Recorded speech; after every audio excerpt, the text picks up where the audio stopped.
Hi, everyone. Good afternoon. I have just a couple things at the top, and then we'll get going.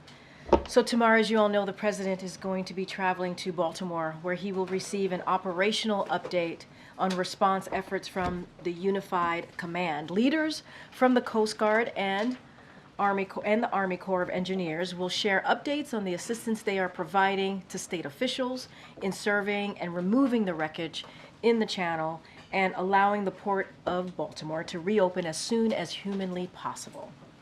The President will be joined by Governor Moore and other Maryland and Baltimore area elected officials. He'll also be joined by Secretary of Transportation Pete Buttigieg. As we all know, 6 individuals tragically lost their lives when the Francis Scott King Bridge collapsed last week. They were hard workers laboring in the middle of the night to repair potholes on a bridge that tens of thousands of travelers crossed every day. The President will meet with loved ones of those individuals during his trip tomorrow. The President is continuing to lead a whole-of-government approach in responding to the bridge collapse. As the President said, within hours of the collapse, this administration will be with the people of Baltimore every step of the way. SBA Administrator Guzman is in Baltimore today as part of this administration's efforts to support small businesses in need. I also want to share a very big announcement that the Vice President and the EPA Administrator Regan made today in Charlotte, North Carolina. They announced a $20 billion in awards to expand access to clean energy, tackle the climate crisis, improve air quality, lower energy costs, and create good-paying jobs. This investment through the EPA's Greenhouse Gas Reduction Fund will stand up a national network that will finance tens of thousands of climate and clean energy projects across America. At least 70% of these funds will be invested in low-income and disadvantaged communities. This makes the Greenhouse Gas Reduction Fund the single largest non-tax investment in the Inflation Reduction Act to build a clean energy economy while benefiting communities that have historically been left behind. And finally, I want to briefly preview the President's schedule next week. On Monday, he will travel to Madison, Wisconsin, and discuss how he is lowering costs for Americans. Later in the week, the President and the First Lady will host the Prime Minister of Japan and his wife for an official visit to the United States. This will include a state dinner on Wednesday, April 10th. The visit will underscore the enduring strength of our alliance, the unwavering U.S. commitment to Japan, and Japan's increasing global leadership role. On Thursday, April 11th, President Biden will host Prime Minister Marcos of the Philippines, Prime Minister Kishida of Japan at the White House for the first Trilateral U.S.-Japan-Philippines Leaders Summit. In addition, President Biden will host President Marcos for a meeting at the White House on April 11th to review the historic momentum in the U.S.-Philippines relations. Thank you for your patience. With that, the Admiral is here to talk about the President's call with Prime Minister Netanyahu and any updates that we have in the Middle East. Admiral? Very much. Good afternoon, everybody. Obviously a busy day here. I do want to take a moment just at the start to recognize the 75th anniversary of the NATO alliance, greatest military alliance in the history of the world. And you all saw the statement from the President earlier today celebrating this historic milestone. Now, for 75 years, the NATO alliance has stood together for freedom and against aggression, provided an unrivaled bulwark of security that has helped protect the American people. And during that time, our NATO allies have come to our aid in our time of need, with NATO forces serving alongside ours in Afghanistan. Today, NATO is larger, stronger, it's more relevant than ever before, thanks in no small part to the President's leadership. We look forward to building on all that progress in July when we host our 31 NATO allies here in Washington, D.C. for the next NATO summit.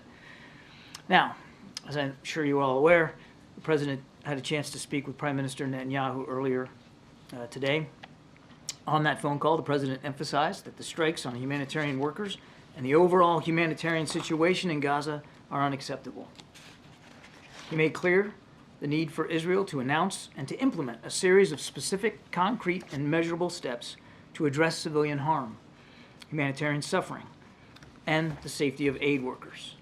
He made clear that U.S. policy with respect to Gaza will be determined by our assessment of Israel's immediate action on these steps. He underscored that an immediate ceasefire is essential to stabilize and improve the humanitarian situation and to protect innocent civilians. And he urged the Prime Minister to empower his negotiators to conclude a deal without delay to bring the hostages home. The two leaders also discussed public Iranian threats against Israel and the Israeli people. President Biden made clear that the United States strongly supports Israel in the face of those threats. That's all I have. Thanks, John. First, off on that last piece there, you said you have said it from this podium several times that the Hamas was the obstacle to getting some sort of ceasefire deal, calling on the Israelis to empower the negotiators, suggested that has changed. Has the U.S. assessment of Israeli willingness to reach a ceasefire deal changed in the last several weeks?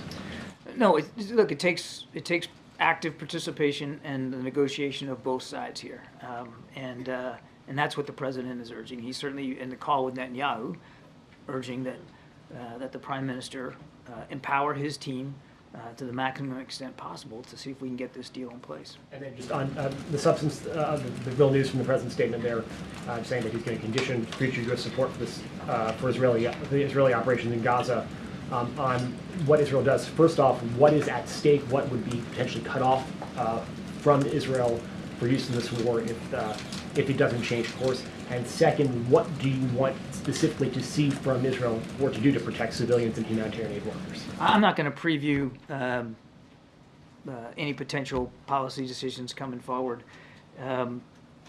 What we want to see are some real changes on the Israeli side. If we don't see changes from their side, there'll have to be changes from our side. But I won't preview what that could look like. Now, they talked about I'm sorry. Is that just the body count, or is there a specific change? Again, in terms of concrete steps, what we are looking to see and hope to see here in coming hours and days is a dramatic increase in humanitarian assistance getting in, additional crossings opened up, and a reduction in the violence against civilians and certainly aid workers.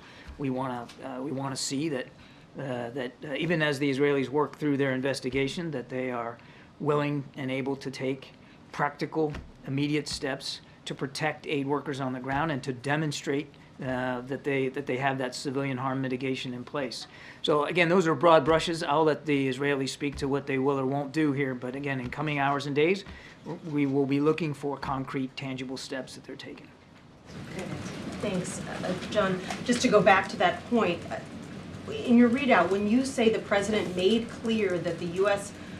policy with respect to Gaza will be determined by our assessment of Israel's immediate action, could you decode that for us? What exactly is the warning that's being issued here? I think it's very clear in the language itself, Nancy. We're looking for concrete steps to alleviate humanitarian suffering in Gaza. Again, I won't get ahead of what the Israelis will or won't say or announce. We're looking for concrete steps to be announced here soon. And it's not just about the announcement of concrete steps and changes in their policies, but it's the execution of those announcements and those decisions and implementing them. And so we obviously will watch closely and monitor how they do on the commitments that they make. And as I said earlier, if there's no changes to their policy and their approaches, then there's going to have to be changes to ours. I think what the world wants to understand is the White House warning that it may remove military aid? What exactly is the threat here? I think I've stated it pretty clearly, and I'm not gonna, as I said earlier, I'm not gonna preview steps. I'm not gonna preview decisions that haven't been made yet. But there are things that need to be done. There are too many civilians being killed. The risk to aid workers is unacceptable. Now we have certain aid organizations that are reconsidering whether they're even going to be able to continue operations in Gaza while famine looms. So there has to be tangible steps. Let's see what they announce. Let's see what they direct. Let's see what they do. But I'm not going to get ahead of that. I'm going to try this one more time because the president. I reckon you would. That's what we do. The president seems to have said to the prime minister today, make these concrete changes or else. It's the or else that I want to make clear here. Is the president threatening to withhold aid to Israel if they do not make these changes? The president made it clear that our policies with respect to Gaza will be dependent upon our assessment of how well the Israelis make changes and implement changes to make the situation in Gaza better for the Palestinian people.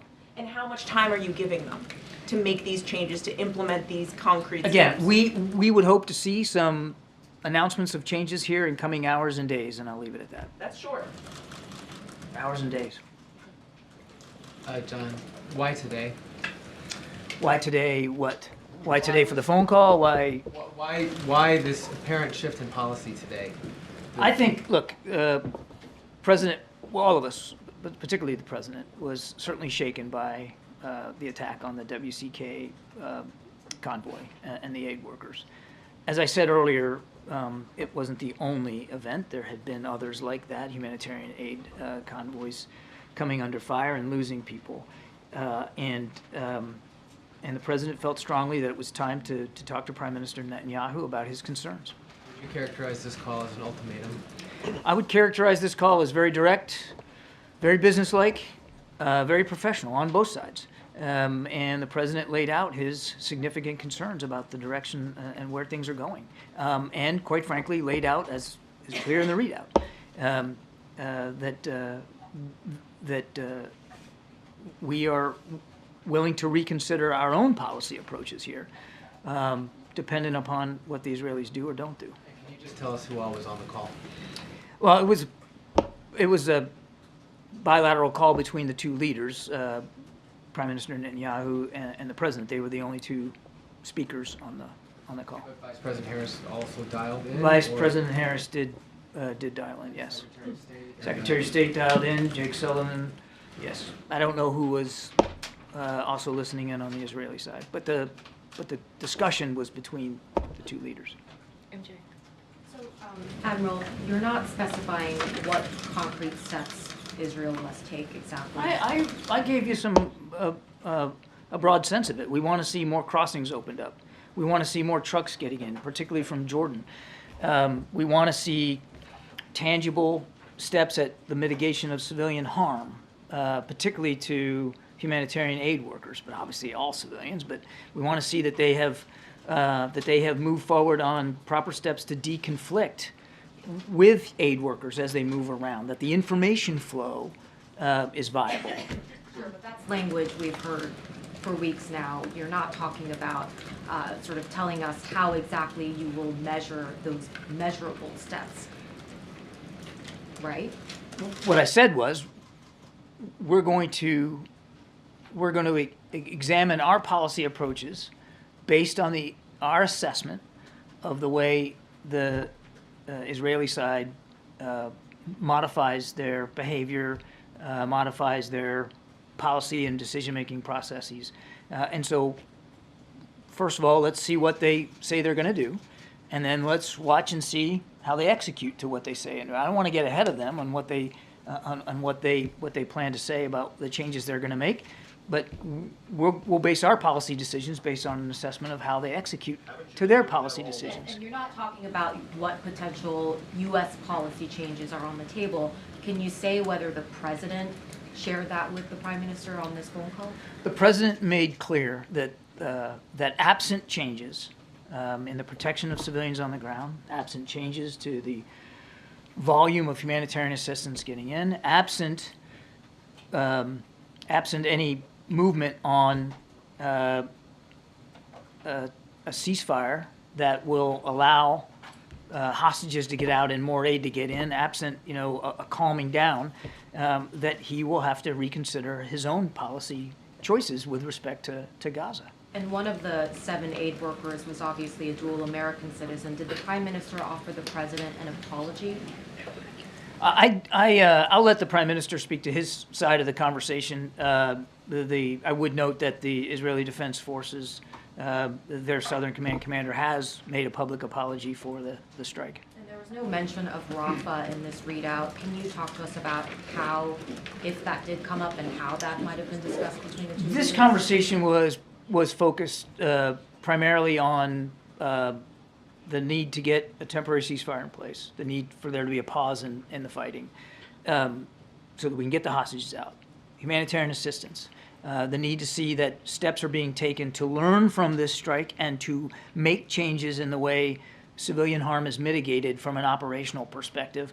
And they did spend time, as the readout makes clear, talking about the very public threats from Iran to Israel. And the president, as I said, made very clear to the prime minister that the United States' support for Israel's ability to defend itself from a range of threats, not just Hamas, remains ironclad. Good, Danny. Thanks, Karine. Thanks, Admiral. Just a couple of things. And firstly, how long did this call last? It was about 30 minutes or so. And just going back to, Jeff's question about the, why this sort of change in tone? I mean, has there been growing frustration on the part of President Biden that previous messaging to Prime Minister Netanyahu just doesn't seem to have gotten through? Yes, there's been growing frustration. Thank you so much, Karine. John, one question on Israel and another on Venezuela. We saw in the past President Biden pushing Netanyahu to protect civilians, but how much words really matter here when on actions the same day of the attack on the humanitarian wards, the U.S. was approving more bombs to Israel? We are now 6 months into the war. How much the U.S. actions are actually encouraging Israel to not do enough to protect civilians? Yeah, look, I'm kind of glad the question came up because I would tell you when I've seen press reporting, about the arms sales and that kind of thing, and I would just remind you that with the exception of the immediate 2 months after the attack, we haven't really sent emergency aid and military assistance to Israel. There was in the first couple of months. But what you're seeing here is the result of a process of foreign military sales to Israel that takes years. And a lot of this material that's been reported publicly was notified to Congress many, many months, if not years ago, and are in the train to get to Israel. I think it's important to remember, as I tried to mention in the last answer, that Israel still has a lot of threats it faces. I mean, we're all focused on Hamas, and I understand that, but they still face active threats throughout the region, including from Iran. And the United States still has an ironclad commitment to help Israel with its self-defense. And so a lot of these articles, including the 2,000-pound bombs and the F-35s, those are things that have been long in the train and not tied. The foreign military sales process was not tied to this conflict. Can I have one more on Venezuela quick? Because yesterday Nicolás Maduro enacted a law creating a province of Venezuela in Guyana, and he accused the United States of building secret military bases in Essequibo. So what is your reaction? And is the U.S. considering build a military base to support Guyana to defend their sovereignty? There's no plans for a secret military base. And we've said many times that there's an 1899 arbitral ruling about the border between Guyana and Venezuela, and we want both sides to respect that ruling and to do it peacefully. Thank you. You said we would hope to see an announcement of changes. I'm wondering if that is just hope, or is it an expectation? Is it based on a commitment? We expect that there will be some announcements coming from Israel in the coming hours and days, but I want to respect their right to manage that process on their own. Okay, and was there any update given by the Prime Minister on what exactly happened with the World Central Kitchen envoy? They didn't talk about the actual strike in great detail. The Prime Minister did reiterate, as his military has reiterated, that this was on them, that the investigation was concluding, that he looked forward to seeing it, and that he would take appropriate actions to make sure something like that couldn't happen again. I mean, they did, obviously they talked about it, of course. But did they go through point by point the investigation's findings? No, because I think the Prime Minister's office is still evaluating the actual investigation results. And just to try to get a technical understanding, as you described the very long process of supplying arms to Israel, if this contingency isn't met and there is a change in U.S. policy, how easy or hard would it be to slow down or change shipments to Israel based on current law and all of the requirements and all the things you just described? Yeah, again, I don't want to get ahead of where we are. Let's see what the Israeli side does and says and what they implement and where they go before we talk about actual policy decisions. And I'm certainly not going to close down decision space for the President of the United States. he gets to make those decisions. But I mean, obviously, as Commander-in-Chief, and yes, the foreign military sales certainly is supported by legislation, but there are certain authorities that you can do to manage that. But again, let's not get ahead of where we are. This is really about seeing what the Israelis say they're going to do, and then act on those changes. Admiral, has the U.S. lost its leverage with Prime Minister Netanyahu? You know, I keep getting this question about leverage. Israel's an ally and a friend and a partner. And the president believes strongly, and has for his entire public career, in the security of the Israeli people and the longevity of the Israeli state. And that's not going to change. I can say unequivocally, and I don't think the Prime Minister would mind me saying here, that in the call today, the Prime Minister reiterated his thanks to President Biden and this administration for the support that we have continued to provide Israel. It's long-standing. It was before the 7th of October, and it is now. And that support's going to continue. But again, with respect to Gaza, we need to see certain changes. And if we don't, then we'll have to consider changes to our own policy. But it's not about leverage. It's about the relationship, and it's about the credibility. I would even say the unique credibility that this particular president has in Israel and with Israeli leadership, based on his long public service of support. When you talk about this relationship, do you think the Prime Minister is really listening?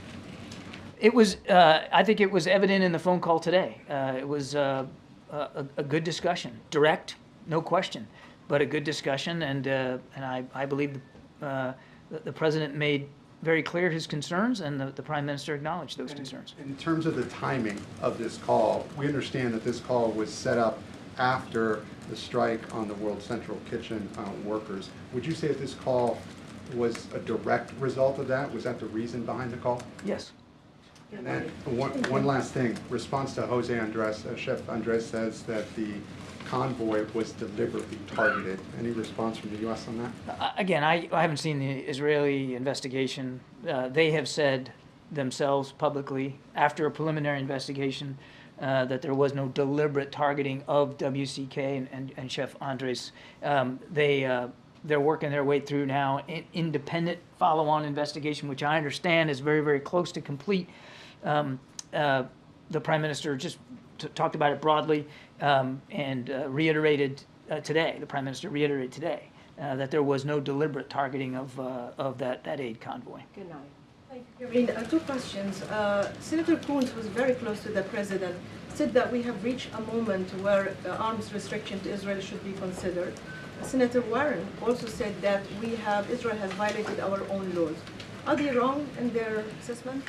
The president, I think it's clear in the readout, Nadia, that the president has made it clear today that if we don't see changes to the way the IDF is treating innocent civilians and aid workers and flowing the humanitarian assistance, that he's going to have to reconsider our Gaza policy. So, I mean, he was very direct with the Prime Minister about that. I'm not going to close down his decision space. As satisfying as that may be for some of you, I can't do that. But he made it very clear that we need to see some changes on the Israeli side. I want to ask you about a very disturbing investigative report by an Israeli journalist who said that is the White House aware of an AI program called Lavender that's been used by the Israeli army to target operatives in Gaza in what they call a kill zone, where this program has only 20 seconds of human supervision, and it led to the death of thousands of women and children in Gaza. Are you aware of it, number one? And second, does the White House believe that AI can be used in this way without supervision? I'm not aware of it. You're going to have to let me take that question. We'll get back to you. Thank you so much, John. I'm going to start with the Trilateral Summit, then I'm going to move on to Rwanda. First of all, looking ahead to the Trilateral Summit next week, what are some of the priorities? And we recently heard the Filipino ambassador say that the U.S., Japan, and the Philippines are going to start joint patrols in the South China Sea very soon. Can you confirm that and give us any details? I believe the Pentagon will have more to say about that this afternoon. So I don't want to get ahead of them on that. We're always looking for opportunities to improve cooperation with our allies in the Indo-Pacific. We're looking forward to this Trilateral Summit next week. I think it'll be very, very important. As you know, we have self-defense treaty commitments with both countries. And so the chance to sit down with both his Japanese and his Filipino counterparts is something the president's very much looking forward to. There's an awful lot to discuss. Certainly the tensions in the South China Sea are not going away. That was an issue that was raised in the president's call with President Xi just a couple of days ago. And so there's an awful lot to talk about there. Then on Rwanda, Cool. I'm going to ask a multi-part question. Cool. I did not think my answer was cool, but I appreciate it. It's it's a small country, doesn't get a lot of attention, but President Biden has decided to send President Clinton Correct. to observe the 30th anniversary of the genocide. What message does this send to Rwandans who are understandably upset about President Clinton's lack of action when the genocide was happening? Secondly, what message is President Clinton taking to President Kagame, who's been in power since 1994 and has become increasingly authoritarian? And then finally, in 1998, President Clinton pledged the Rwandan people that his administration was going to work to identify triggers of genocidal activity so that something like this never happened again. Do you think Washington has improved on that front in the last 30 years? I believe, I can't speak for every administration between 1998 and today, but I can tell you that President Biden absolutely takes those responsibilities very, very seriously, particularly when it comes to genocidal threats, wherever they occur around the world. And he's very grateful that President Clinton has agreed to lead the delegation for the 30th anniversary. 800,000 people slaughtered in that conflict. And our hearts and our prayers go out to the families of the survivors, of those who were killed. Just a dreadful situation. And again, the president's grateful that President Clinton has agreed to go down there and represent the administration. Good, Phil. Thank you. I have two questions, one on Israel and another on China. At this point in the conflict, does President Biden believe that a military victory against Hamas is possible for Israel? Obviously, that's going to be up to the Israeli Defense Forces and the Israeli government to determine. As I've said many, many times, it's difficult to eliminate an ideology with military means, but you can absolutely, through military means, decapitate their leadership, dry up their resources, eliminate their infrastructure, their ability to operate, store weapons, train troops. I mean, all of that stuff can be targeted with military means. But as I've also said, and you have to keep it in the context of this call, it matters how you do that. It really matters a lot how you do that. And it's the how that the president was focused on today, and the way these operations are being prosecuted, and the additional harm that's coming to civilian aid workers and innocent Gazans. And then Xi reportedly told President Biden during their summit in San Francisco that Beijing plans to reunify Taiwan with mainland China. Did the Chinese leader bring up similar sentiment in their call the other day? And if so, what was President Biden's response? Certainly Taiwan came up in the context of the call. There's not a single discussion that we don't have with senior leaders in the PRC where we don't talk about Taiwan. Of course it came up.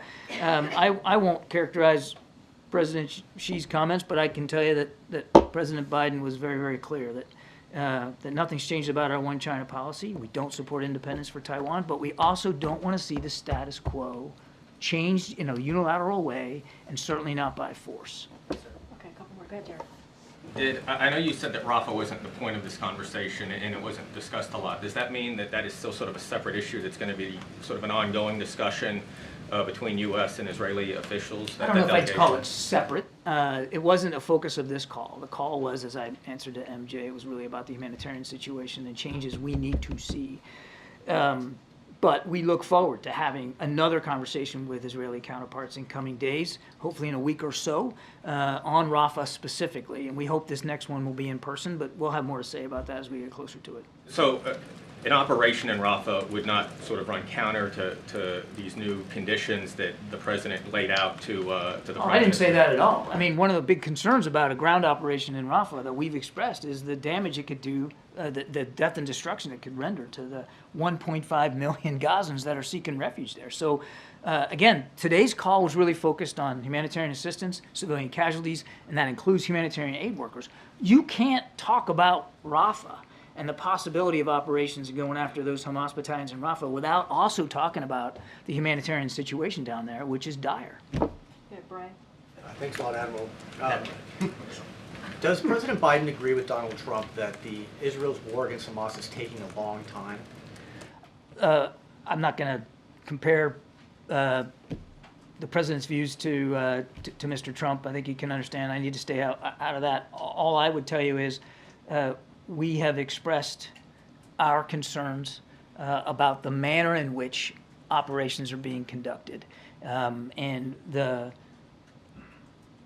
speed and the energy with which we want to see changes to the way those operations are being conducted, and I think I'd leave it at that. Does the President think that Israel's war against Hamas is taking too long? The President believes that they have a right to go after the Hamas threat, which is still viable.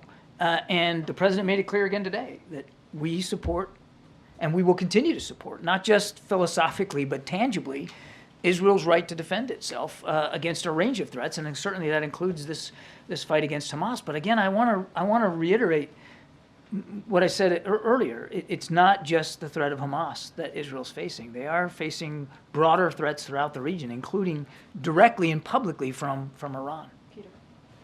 John, a follow-up on that first. Did the CIA warn Israel, or did President Biden warn Netanyahu today about an Iranian plan to attack inside Israel within 48 hours? I'm not going to talk about intelligence matters, Peter. I think you can understand. But they did talk about a very public and very viable, real threat by Iran to Israel's security, and I think I need to leave it at that. It's really as far as I can go. On October 7th, President Biden said, "My administration's support for Israel's security is rock solid and unwavering." That is not true anymore, correct? No, it is true. Still true today. How is his support unwavering, but you're also reconsidering policy choices? Both can be true. They cannot be true. They're completely different things. No. I'm sorry. He is wavering. No, come on. How is he not wavering? Come on now. As I said, and as it says in that readout, we made clear, and he made it clear to the Prime Minister in his call, that our support for Israel's self-defense remains ironclad. They face a range of threats, and the United States isn't going to walk away from helping Israel defend itself. That said, you can say all that, and you can act on that, and you can believe that, and the President does, and still believe that the manner in which they're defending themselves against the Hamas threat needs to change. And that is the conversation that we had today. But both things are true. Our support is ironclad and consistent. It's not going to stop. It's not going to waver. But will there perhaps be some policy changes we might have to make if we don't see policy changes out of Israel? Yes. How is that unwavering? It sounds like you guys are trying to have it both ways here. No, I don't know that I can. Israel, but we are going to make all these changes because we don't support Israel. I didn't say we're going to make changes. I said we need to see how Israel responds to the humanitarian crises in Gaza and how they respond to the protection of aid workers. I think we can all agree. I think you would agree. You don't want to see innocent civilians killed or targeted, do you? You don't want to see Gazans starve. You don't want to see famine in Gaza, do you? Of course not. But you're the policymaker, and you're talking about policy changes. That is not what you were talking about on October 7th. Because when things have solid and unwavering. On October 7th, there wasn't near famine in Gaza. On October 7th, there wasn't a diminution of trucks getting into Gaza. On October 7th, we didn't see thousands and thousands of innocent people killed. I mean, I could go on and on. We're talking about a conflict now which is dang near at 6 months here. This weekend, 6 months. And it has changed over time. And what the president's message today was, we need to see some changes in the way Israel is dealing with that threat. That's what two good friends and allies can discuss. This isn't about changing our support to Israel or the security of the Israeli state. And I just have to take issue with the premise of the question. Okay, just the last one then. Where is President Biden on any of this? When he wants to talk about how angry he is or frustrated he is about the high cost of insulin, he comes out and gives an impassioned speech. Where is he on any of this? He's been talking about this. He's been issuing statements on this. In private. No, that statement, last I looked, was public. But where is he? Why isn't he here right now? I'm sure you'll continue to hear from the president about this and many other national security issues. All right, we gotta wrap it up. Go ahead. Thanks. Can you share anything about White House views on the upcoming UN Security Council resolution to prohibit nuclear weapons in space, which is scheduled to vote as soon as Friday? Yeah, actually I can. And if you don't mind, I do have some notes. I want to make sure that I get this right. But I think last month, Ambassador Thomas Greenfield announced that the United States and Japan would put forward a Security Council resolution calling on all countries not to deploy nuclear weapons in space or to develop nuclear weapons specifically designed to be placed in orbit around the Earth. And we will be bringing this resolution to a vote in New York early next week. Now, the vote should be straightforward. The Outer Space Treaty, which has been signed by more than 130 countries, including Russia, PRC, and of course the United States, prohibits the deployment of, quote, nuclear weapons or other kinds of weapons of mass destruction, end quote, in orbit, period. Now, we have heard President Putin say that Russia has no intention of deploying nuclear weapons in space. So we look forward to Russia voting in favor of this resolution. There should be no reason why not to. And if they do, then I think that should open up some really legitimate questions to Mr. Putin about what his intentions really are. SB, you have the last question. Admiral, could you clarify on the ceasefire language that the president used in the statement? He says that that there should be a ceasefire, and then the next, after a comma, it's he urged Prime Minister and power negotiators to conclude a deal without delay. So are the two tied together, or is he saying ceasefire right now, and then the other thing later? I mean, how immediate is immediate? I can't really improve upon the president's language. We want to see a pause in the fighting. We want to see a ceasefire immediately, so that we can get more humanitarian assistance in and create a set of conditions where aid organizations feel better about operating inside Gaza, because as we've already seen it as a result of the attack on the WCK workers, that some aid organizations now are pulling back. So we want to see that immediate ceasefire in place. We also, of course, as we've said many times, think that could also provide a window here to get the hostages out. All right, thanks. Thank you so much. Thank you very much. John, before you go, was it an ultimatum? Was it an ultimatum? All right, thank you so much, Admiral. He's screaming. Either before the call or after the call, has the White House briefed lawmakers on Capitol Hill about this potential change in U.S. policy? What is at stake here? Well, look, I think the Admiral made it very clear. We are giving the Israeli government an opportunity to deal with something that is pretty serious. Humanitarian aid workers who are, we saw this week being killed. I think we talked about, we've seen that more than 200 humanitarian aid workers in the past several months. And so that needs to stop. And so we're giving the Israeli government, as you heard from my colleague, come up with some ways, some measures here on how to avoid that. We have to keep civilians safe. We have to keep humanitarian workers safe. And so I don't want to get ahead of that. We're always having conversations, always in contact with congressional members. I don't have a readout of outreach that was done right after the call. Obviously, the call ended not too long ago, and so don't want to get ahead of that. But I think in that readout, the president made it very clear where he stands in this moment. He made it very clear after the horrific, what happened to the horrific events of seven brave people doing heroic work. What happened to them? He put out a very strong statement. So I think the president has been very clear. He's outraged. He's heartbroken, and this needs to stop. We need to protect civilian lives. That's why he's having.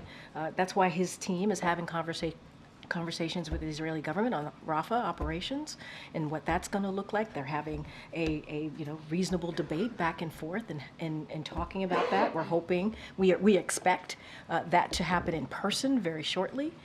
And so the president has been very clear. We got to protect civilian lives. We have to protect humanitarian aid workers, and those conversations certainly are going to continue. And you got a question yesterday whether the president's conversation with the doctor who'd been in Gaza on Tuesday was his first interaction with somebody who been on the ground in Gaza since the war began. I was hoping you might have you have to give us an answer on that. So a couple of things. I did have a moment to look into that. And so, as you know, the president and his senior team have been pretty actively honoring their commitment he made in continuing that ongoing engagement with communities directly, obviously impacted by the conflict in Gaza. And he did that by hosting community leaders just this week, but also you've seen the senior White House officials going to Michigan, going to Illinois, and continuing those conversations over the past several months.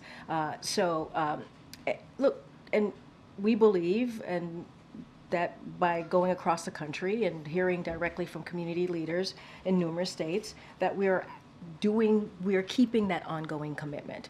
And so, look, there were three doctors who recently returned from Gaza who participated in the meeting this week, and they shared their firsthand experience with President Biden. And so we can say that there were three doctors. We're trying to be really respectful and keeping the privacy of those who are attending these very private meetings. But I am able to share there were at least three doctors who have had the firsthand experience, have gone to Gaza, and they were able to share their firsthand experience with the president. And so I can share that, but I also want to be really careful because we do want to keep our commitment in keeping these conversations private, and that includes the attendees. So that was the first time that the president has interacted with anybody who'd been on the ground, correct? So what I can say is, I have not checked in on that, right? I want to be really curious. No, but I think three doctors coming to the meeting yesterday, and laying out their first account, I think that's important, right? So we were able to share that information with you. Three doctors who've been in Gaza,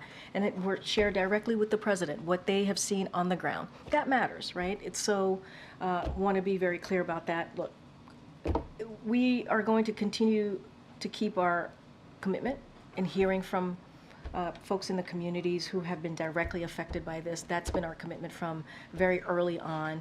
We understand how painful this is for many. We understand how important it is to hear directly from Americans. This is what the president wants to do. He's a president for all Americans. He has said that continuously on any issue. And on this issue, it is important to do that as well. And then yesterday you got the question that the president had been briefed on this avian flu outbreak. Wondering, is the president going to designate any sort of coordinator at the White House or federal government to manage this? So I'm glad that you asked that question because we do have a couple of things to share with all of you. The president has been briefed. I think I may have shared that yesterday as well. Look, the health and safety of American public is very serious. We take that very seriously. Our top priority, obviously, is to keep communities healthy, safe, and informed. What we were able to do is the White House stood up a response team with relevant agencies like the CDC, FDA, USDA to ensure that we are doing everything in our power to ensure we keep communities healthy, safe, and informed, ensure that our nation's food supply remains safe, and monitor any and all trends to mitigate risk and prevent the spread of avian flu. We are also in regular touch with those relevant agencies and receiving daily updates because, again, we take that very seriously. And this is an issue when you think about the avian flu. This is public experts, health experts, and agencies have been preparing for this for decades, for 20 years now. And so we have invested the ability to test, the ability to prevent, and to treat. And so as CDC said themselves, right now the risk to human health from this outbreak is low, but we want to keep it that way, which is why we set up this immediate response team. And so we're going to continue to monitor, and we're going to look for all relevant trends as it relates to the avian flu, and we want to make sure that we keep all Americans safe. Thank you for the question. I think it's important. Go ahead, MJ. Karine, if Speaker Johnson were to put some form of Ukraine aid on the floor and a lawmaker, say a Congresswoman Marjorie Taylor Greene, then moves to oust him, would the White House, would the president support Democrats working to keep him as Speaker? So we've always been very, very careful when it comes to leadership, and we have always said when it comes to picking the speaker, picking the leader in the Senate, we want to let Congress deal with that. We want, in this case, it's something that House Republicans have to decide on. That's something that Leader Jeffries and his caucus have to decide on. We are not going to weigh in on that. We've been very consistent over the past 3 years, and we stand by that. Any Any recent contact with the Speaker's office that you could read out? I don't have anything to read out to you at this time. Obviously, our Office of Leg Affairs is in constant communication with congressional members on the Hill. And I do want to just say, and we've been pretty consistent about this, when it comes to the National Security Supplemental, that it includes all important Ukrainian aid. We believe that there continues to be bipartisan support in Congress. The Speaker needs to put that on the floor. He needs to make sure that he gives House members an opportunity to vote for that. We believe it would get overwhelming support. And we have to remember, there are lives at stake. There are lives at stake here in Ukraine. The brave people of Ukraine need the assistance from the U.S. to continue to fight for their democracy. That's what we've been able to do for more than 2 years. We've got to continue that. And because of congressional inaction, we have sadly seen Ukrainians losing ground in the battlefield. And so we believe, put it out on the floor. The Speaker needs to do that. Let congressional members vote on it. We think it'll get overwhelming support, 72-29 coming out of the Senate for that National Security Supplemental. It got to move. It has to move. Lives are at stake here. Okay. Karine, was the president briefed yesterday, or did he see the comments by Jose Andres in his interview with Reuters? He's aware. He's aware. He's been briefed, and he's aware by the comments. Look. You saw the president. We put that in his statement. Obviously, we made sure that it was in his statement how he felt about his relationship, his friendship with Chef Andres. He considers him a friend. He sees him as a hero in everything that he has done, not just in Gaza but across the globe, in feeding people who are in need. The humanitarian assistance that he provides. We have said the op-ed that he wrote is incredibly powerful. That the first couple of words out of his statement yesterday was outrage and heartbroken. 7 people died. Outrage and heartbroken. Was he concerned about the discrepancy, though, between how Chef Andres described a deliberate attack on his workers versus what the White House and Israel have said in terms of describing that attack? Look, there's an investigation, ongoing investigation. We're going to let that investigation move forward. And we certainly, I think we all can understand how heartbroken Chef Jose Andres is at this moment. We understand that. We are mourning with him. We are mourning with the families that lost their loved ones, so we can be sensitive to that. But as it relates to making any declarative statement, we have to make sure that this investigation moves forward, and it is, and we will see where that takes us. Okay, Nancy. Thanks, Karine. The parents of Jacob Flickinger, who's the American citizen who was killed in the World Central Kitchen strike. They said this morning they haven't heard from anyone in the U.S. government except for that first day when they got a notification from the U.S. Embassy in Jerusalem. Does the president or anyone else at the White House plan to reach out to them? So, don't have a readout for you at this time. Look, we've been always very clear about this, that our hearts, and I just said this to Jeff, our hearts go out to the families. It is tragic. We send our deepest condolences, obviously, to the family of Jacob. And, he and the World Central Kitchen workers were doing heroic work, as I just mentioned. And what happened on the ground as they were doing that heroic work in Gaza is tragic. It's devastating. It's heartbreaking. And we just don't have any additional calls to read out right now. I expect members of the administration to be in touch with the family to express our condolences directly.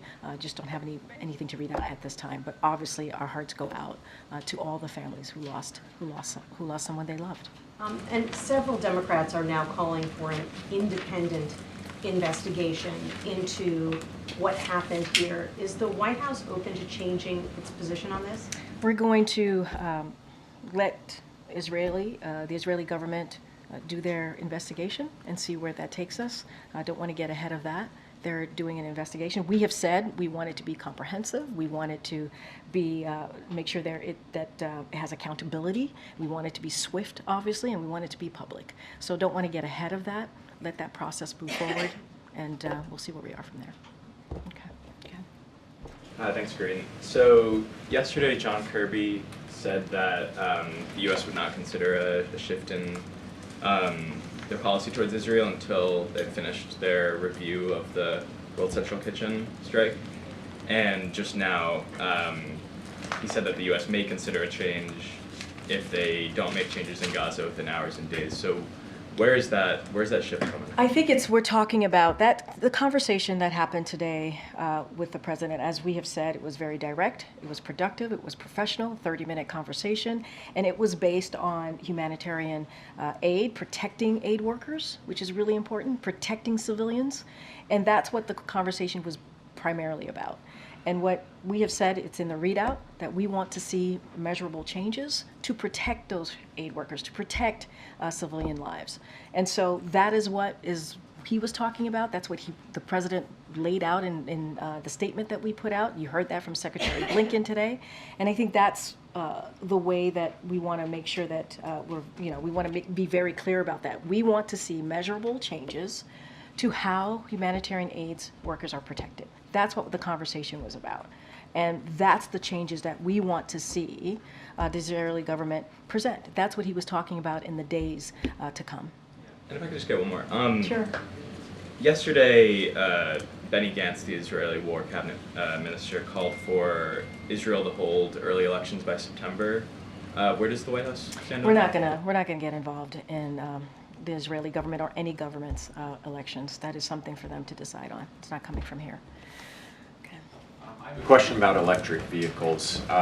Ford said today it's delaying production on an electric SUV. Tesla earlier this week said that its sales are plunging. Do these types of developments make the administration rethink their EV policy? No, not at all. Look, when it comes to EV sales, they're reaching record highs. EVs are more affordable than ever, and that's because of the work that this administration has done. Last year, EV sales surpassed 1 million for the first time ever. That's a 50% increase. That matters. Under President Biden, EV sales have more than quadrupled. Sales of hybrids and EVs are now a record high of 18% of all light-duty vehicle sales. Average price of an EV is down 20% from just a year ago, just 1 year ago. So we believe that this is part of, well, I should say, the president has always said that he wants to make sure we do everything that we can to lower cost, lower prices. This is part of that, and also do everything that we can to deal with a climate crisis, and this is part of that. So is it realistic to go from about 7 or 8% of sales to 50% of sales in 8 years if the automakers themselves are cutting back on production? We believe, and we've seen that U.S. manufacturing jobs have increased. Jobs have indeed increased. And when you see a boom like this, that means you need auto workers, right? It can't happen on its own. And so we believe this is working. We believe this is part of what the president has promised. And we want to see a manufacturing industry that's for the future of this country. And that's what we're seeing. And that's what the president's working towards. Question about yesterday's call with President Xi. If President Biden is concerned enough about TikTok to bring it up on a call with the president of China, why is he and why is the vice president, why are they still making videos for TikTok? That's coming out of the campaign, so I would refer you to the wait, that's, I understand. It is the campaign's decision. I would refer you to the campaign. We have been very clear. We are not trying to ban TikTok. We're not trying to ban TikTok. We're talking about a divestment. You heard that from the National Security Advisor when he's been here a couple times at the podium speaking to TikTok and the legislation and how we're trying to move forward. It is a platform that we really need to take seriously here. We're talking about on national security. And so we've talked about not banning, divesting. Not banning, divesting. So we want to be very clear about that. Go ahead, Karen. There's a report from Bloomberg that the White House, specifically Jeff Zients and Will Brainard, are calling major Baltimore employers, including Amazon and Home Depot, encouraging them to not cut jobs in the wake of the bridge collapse. Can you confirm that that outreach is happening and other outreach like that, and what is the message from the administration to those big companies? So a couple of things that, and I think I've read this out before, that we have been doing as it relates to supply chain and the potential economic impact. The President's Supply Chain Distribution Task Force has convened multiple times at this point to analyze the impact of supply chain, which has so far been manageable, which is important. The task force worked with railroads to set up new service lines and with ports and ocean carriers to divert vessels. The SBA, the Small Business Administration, has made low-interest disaster loan assistance available to eligible businesses and set up business recovery centers to help on the ground. As it relates to your question about the Chief of Staff Zients and other senior White House officials, they have called major employers in the Baltimore area, including retail chains and distributors, to encourage them to retain workers. So we wanted to make sure that we're having those important conversations for the people of Baltimore, obviously. They're also working with SBA to reach out to small businesses and are in touch with local unions alongside the Labor Department as well. So we're going to do everything we can to have these conversations with stakeholders so that we can identify any and address any potential disruptions. And so if anything, this should show that this is an administration that's being active and we're being proactive, obviously, in trying to make sure that we deal with any potential economic impact. Right now, as I said at the top, we see this being manageable, and this is why these conversations are critical with stakeholders at this point. Will the President have any update tomorrow for state and local officials about Congress moving forward on the funding package? So I'm not going to get ahead of the President. He, as you know, he's going to be there on the ground. We'll certainly have more to share later tonight. As I mentioned at the top, he's going to have an opportunity to engage with family members. We lost, as you know, we lost lives on that night, and the President, as he does, he understands what it means for people to have loss. He'll be there for those families, just like he'll certainly be there for the people of Baltimore. Okay. Thanks, Karine. I had a question about the state dinner next week. But I saw the White House announce today the dinner itself is going to be held in the East Room. And I was just curious, the last state dinner was held on a tent on the South Lawn? Yeah. Was the East Room chosen out of concern that protesters who have been coming after the president might be shouting out past the South Lawn? And Not at all. the atmosphere? It's not the first state dinner that's been held in the East Room. I believe, if I'm remembering correctly, South Korea was held in the East Room. So I wouldn't read too much into it. Okay. I'm going to take one more. It's been a while, Karine. Okay, go ahead. Thank you very much. I appreciate you calling. I have thoughts, but I'm going to keep my thoughts to myself. Thank you very much. No, go ahead. You are correct. It's been a while, so go ahead. Thank you. I'd like to ask you about press freedom and then about a significant White House personnel matter. About press freedom, our government appears to be closer to potentially extraditing Julian Assange. Press freedom groups say that the case threatens to criminalize our profession. So I'm wondering what the White House's thinking is regarding that matter and the potential threat to press freedom. Does the White House have a stance on the pending federal press shield legislation that passed the House and that Senator Schumer told me he hopes reaches President Biden's desk this year? You're talking about the Press Acts more specifically. Yes. Look, and I've said this many times. I said this last week, where journalism is not a crime. We've been very clear about that. And as it relates to this particular legislation, I haven't reviewed it, would have to talk to our Office of Leg Affairs on that particular legislation. But I do want to say, back in October of 2022, the Justice Department codified a policy to ban subpoenas of journalist records. The President strongly supports the right of free and independent press. That is something that the President talked about when he was at the Gridiron. The President talked about this at the last White House Correspondents' Dinner. He's been very consistent about this, and I'll just quote him for a second. "A free press is a pillar of any free society, and while we may not always agree with certain coverage or admire it, we do admire the courage of the free press. Journalism, again, is not a crime." Before moving on, just to confirm, no stance yet on the Press Act that you're aware of, and the Assange matter, is there concern about that? You know, I don't have much more to share besides what I just laid out here, so I'll just leave it as what I just stated to you. Been in prison 5 years. I understand. I heard the question. I'm just not going to go beyond from what I just stated.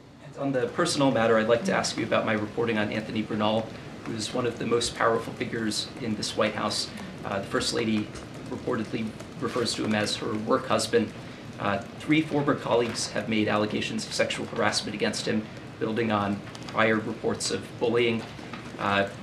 Some of these sources have worked with you. I think you find them credible, but Chief of Staff Zients issued a statement dismissing the allegations as unfounded attacks without even investigating them, which my sources say they're alarmed about because they say it could chill sexual harassment and bullying reports. How can the White House potentially or possibly justify not investigate these allegations when the president says he will fire So a couple people? things. I don't know who your sources are, so I can't, just with all due respect, I can't speak to that, right? I just don't. I mean, they're blind sources. I can't speak to that.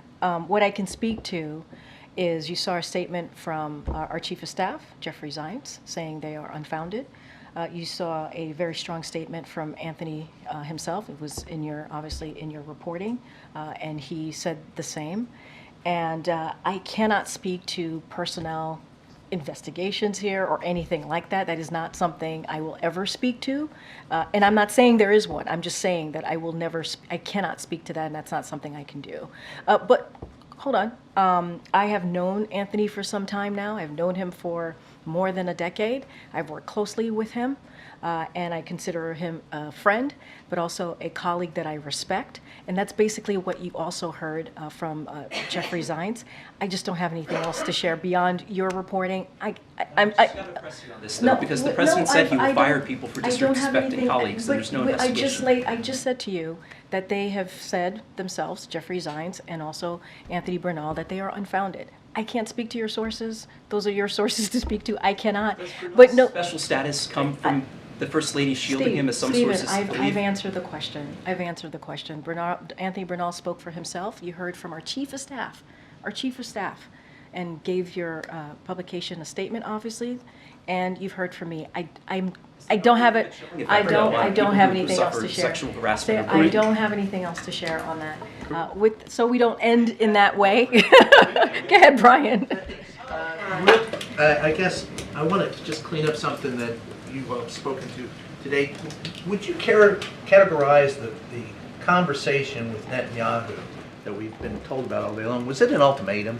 Did we deliver an ultimatum to him? No, I mean, look, was it a shot across the bow? It was a direct conversation. It was an honest conversation. It lasted 30 minutes, as you heard from my colleague. And we have said this many times before. You've heard this from us. You've heard this from the president himself. The prime minister and this president have known each other for decades. And because they have known each other for some time, they have been able to have a direct and honest conversation. And so after what we saw, especially with seven lives taken who were part of the World Central Kitchen workers, right, who were doing heroic acts, providing humanitarian aid. After what we saw, and you heard from the president, he was outraged. He was heartbroken. He wanted to have this direct conversation on how to keep humanitarian aid workers safe, protected, and also civilians, innocent civilians. And that conversation has been happening for some time. And so on protecting innocent civilian lives. I mean, that's one of the reasons, as I stated moments ago, why he wanted to make sure that his team and the Prime Minister's team came together to talk about their potential Rafah operations, because he believes that we need to protect civilian lives, and a major military operation was not the way to go, understanding that there are Hamas operatives in Rafah, but we have to make sure that we protect innocent lives here. So they had a very direct conversation. That is because they've known each other for many decades. All right, everybody, thank you so much. We'll see you. Hopefully, we'll see some of you in Baltimore tomorrow.